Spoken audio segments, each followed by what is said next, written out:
Este trimestre tenemos el privilegio de prestar oídos a Efesios. Efesios habla especialmente de tiempos como el nuestro, en los que el encanto del mundo y el paso del tiempo amenazan con entorpecer el discipulado cristiano. Acompáñanos al bosquejo de la lección de la escuela sabática junto al pastor Daniel Posé. Será emocionante y muy enriquecedor para nuestro crecimiento espiritual.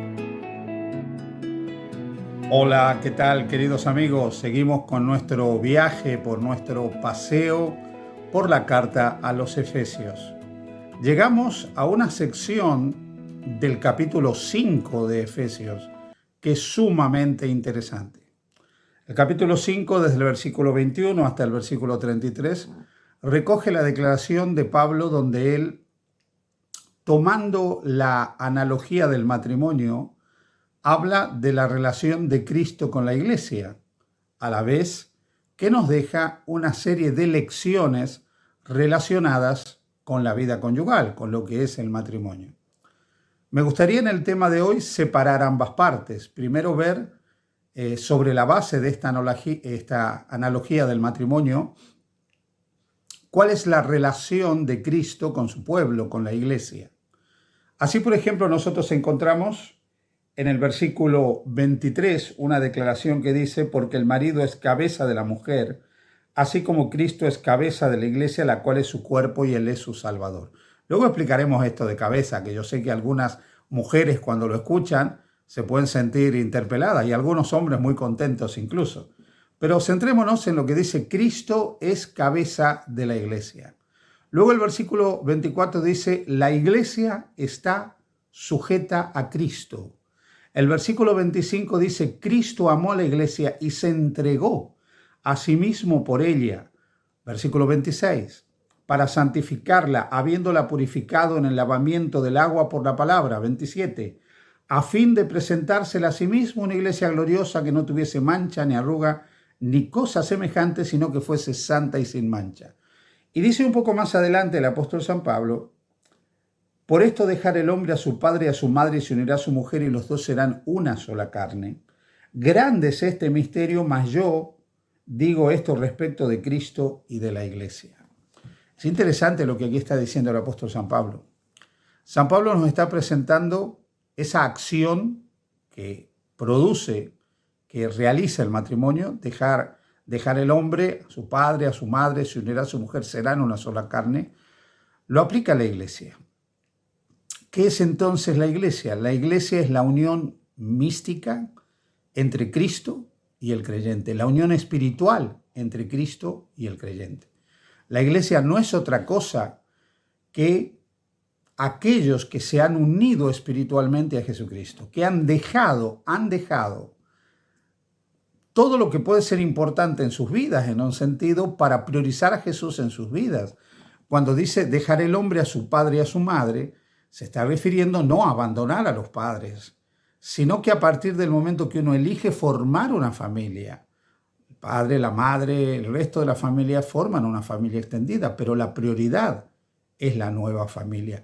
De la misma manera, cuando nosotros decidimos seguir a Jesús, la prioridad es Jesús. Dejamos todo para seguir a Jesús y nos unimos a Jesús.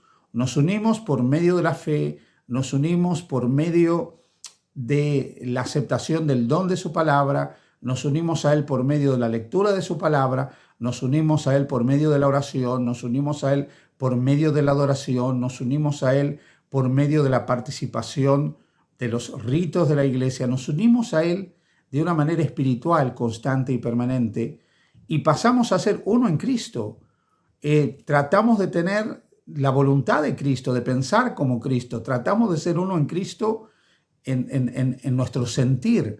Podríamos decir incluso que cuando se produce esta unión espiritual, mística, entre el creyente y Jesús, lo que hace que uno sea iglesia, en ese momento uno procura ser uno con Cristo en naturaleza, en voluntad, en propósito. En naturaleza porque Cristo comparte su naturaleza divina con nosotros. En voluntad, porque anhelamos hacer la voluntad de Cristo que Él comparte con nosotros. Y en propósito, porque el propósito de Cristo de redimir al mundo es implantado en nosotros para que nosotros también seamos instrumentos de redención para poder llevar el mensaje de salvación a otros. Ahora, esta unión mística solamente se puede dar cuando nosotros damos la preeminencia a Cristo, cuando entendemos que Cristo tiene la autoridad, cuando entendemos que Cristo tiene la plenitud de la potestad sobre nosotros. Por eso dice la palabra que hemos leído, Cristo es la cabeza de la iglesia.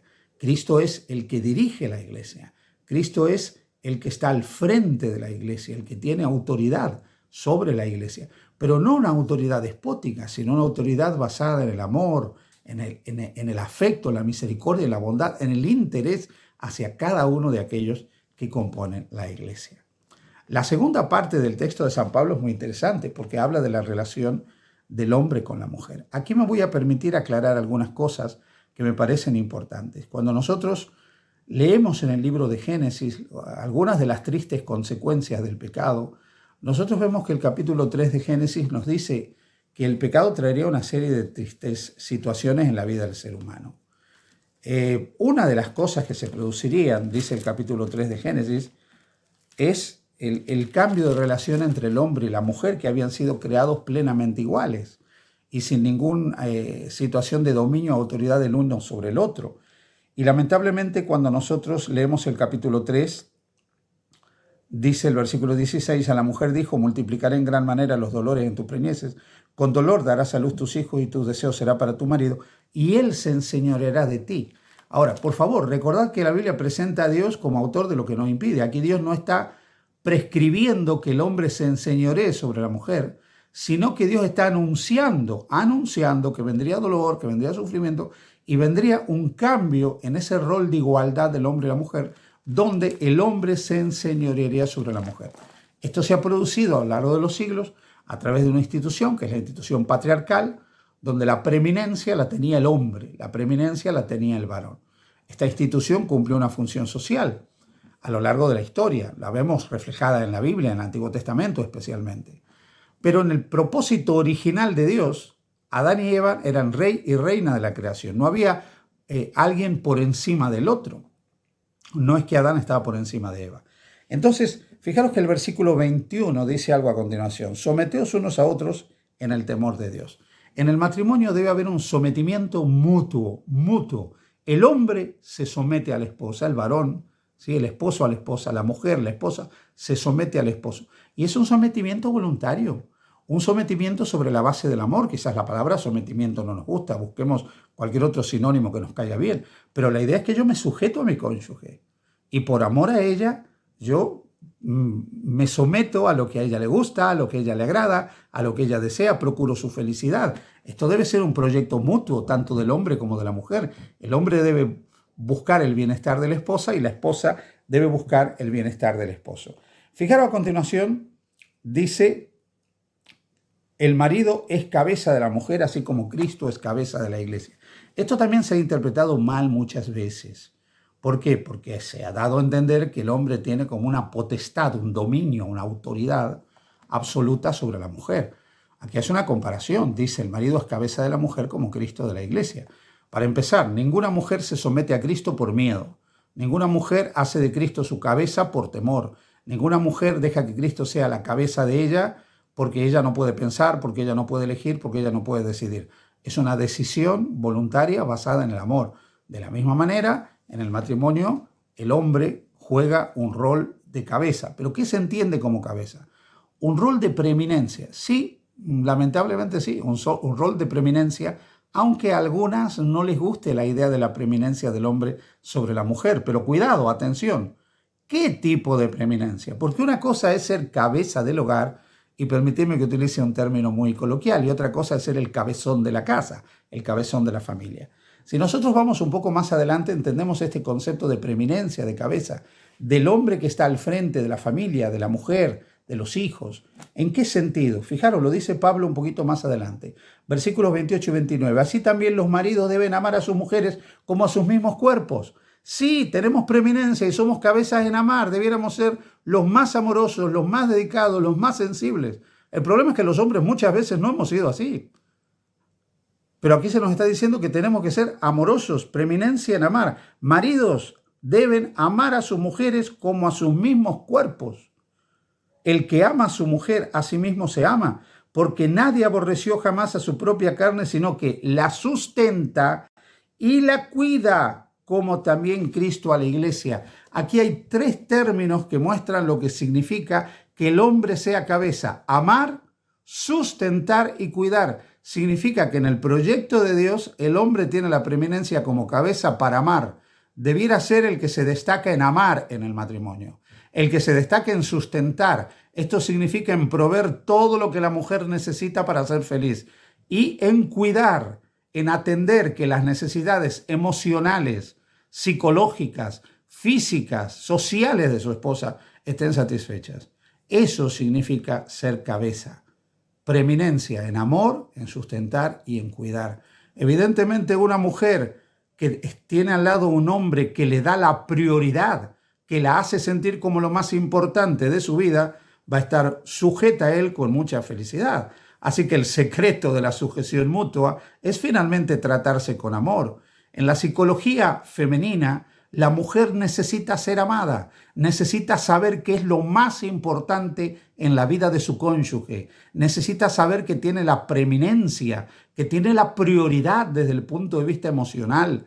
La mujer necesita saber que el valor de ella es reconocido por su esposo y que no hay nada más importante en afectos que ella en la vida de su esposo.